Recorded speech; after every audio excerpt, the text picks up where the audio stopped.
In this video, you will see sanding, grinding, sanding, filling, sanding, and the reason the boat is black in this shot.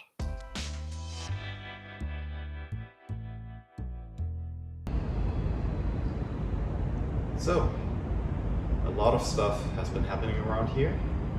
As you can see, I'm still not quite finished with this project, but lots of things have been done. Lots of sanding already done, lots of stuff up on the roof, some first strips of painting, some minor repair jobs, and that's what I'm going to be talking about in this video. So, I've started with sanding down the floor on the inside, making it nice and smooth to prepare for putting on some flooring material. Then I was very lucky to find second-hand vinyl floor by a guy that wasn't sure about it when he put it on, even kept the cardboard boxes, decided to get rid of it after all, and then sold it for steel. Mitya and I also removed all the stainless steel bars not supporting the roof that were only used as handrails, but quickly came to the conclusion that any inside work is not number one priority right now, because the boat needs to be ready to be put into the water, and anything on the inside can be done then. The exception, of course, is anything related to the drive system or the steering or whatever is necessary to make this boat be able to drive safely, even though it doesn't look pretty on the inside. So, in no particular order, here's some work I've done on the boat. The hatch at the helm that you stick your head out when you're steering the boat was a bit short, so the back of your head would constantly slam into the frame of the hatch. Also, the old hatch was broken and fixed with a lot of duct tape. So what I've done is I've taken the old hatch out and then cut a new hole that fits a new second-hand hatch I found that is 20 centimeters longer.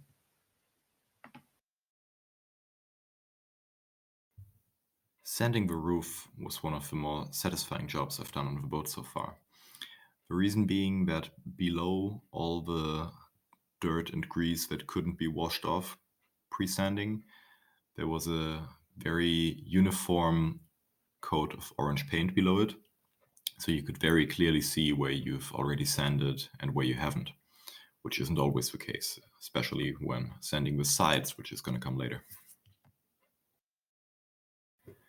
Here you can also see that the pretty worn down top coat of paint had a slightly darker and more reddish color. Sanding a flat and horizontal surface is a blast, by the way, because you don't have to support the weight of the orbital sander all the time. The engine room air vents that were on the roof were pretty worn out and leaky, so I took them off and I'm planning to replace them with some laminated in short pieces of pipes.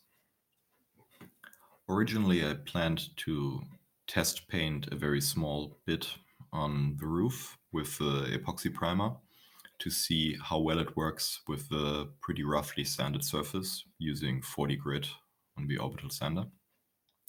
But due to some pretty big miscalculations on my side, I ended up with way too much paint, so that Mitya had to struggle to get everything cleaned by the time I got there to paint more and more and more of the roof.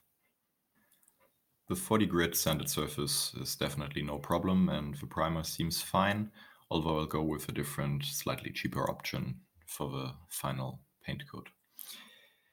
I also removed the hatch and I'm planning to close the hole in the stern, because below the solar roof there won't be much use for it anyway.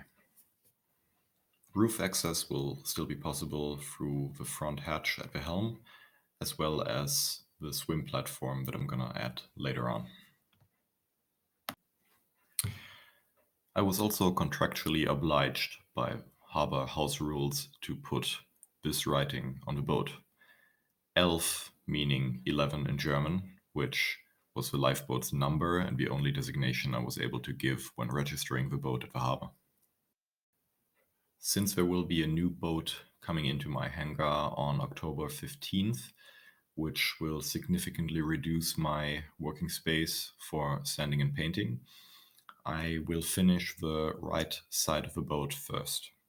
So in this shot, you can see why I needed to blacken the paint, since there is absolutely no way of figuring out which part you've already sanded and which one you haven't.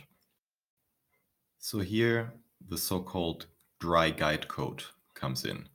It's basically an ashy black powder that you put on the boat, and then you will see exactly which part you've already sanded, as well as any craters and imperfections in the paint that need to be filled.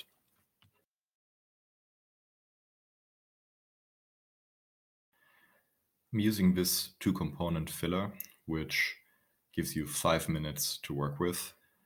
A bit stressful, but also you can sand it back down after a mere 20 minutes, which significantly accelerates your workflow. Well, I still don't know if I can restore the windows or we'll have to cut new ones. One thing I knew was I needed to get rid of them before sanding and painting, so that A, the windows are protected, and B, the paint coat will become uniform even in places where the windows were. You can avoid looking at this absolutely terrible perspective shot of me removing a window by clicking the subscribe button and then coming back once it's over. Also, check out the Instagram channel in the description where I post daily updates on anything that's happening on the boat. Welcome back. So, while the diesel engines already went out in the last video, the diesel tanks and also the diesel were still in there. So I made a deal with the harbor master that if he sends some guys to pump out the diesel tanks and clean them a little bit, then he can keep whatever diesel is still in there, which turned out to be about 300 liters, so not a bad deal for him. And I'm just very, very glad that all this stinky diesel fuel is out there, and now it's officially a purely renewable energy boat. Well, kind of no energy so far, because even the small 12-volt batteries are sold by now. But it will become a purely solar-powered boat, and getting rid of all the diesel was a good first step in that direction. I also went to Denmark to pick up this absolutely enormous hatch that will give access to the swim platform later on. So, that's it for the update. I hope you enjoyed watching all the manual labor without having to get out of your seat. And I'll leave you with some shots of Douglas or Beagle having absolutely no idea what to do on the boat so far. Thanks for watching, and see you next time.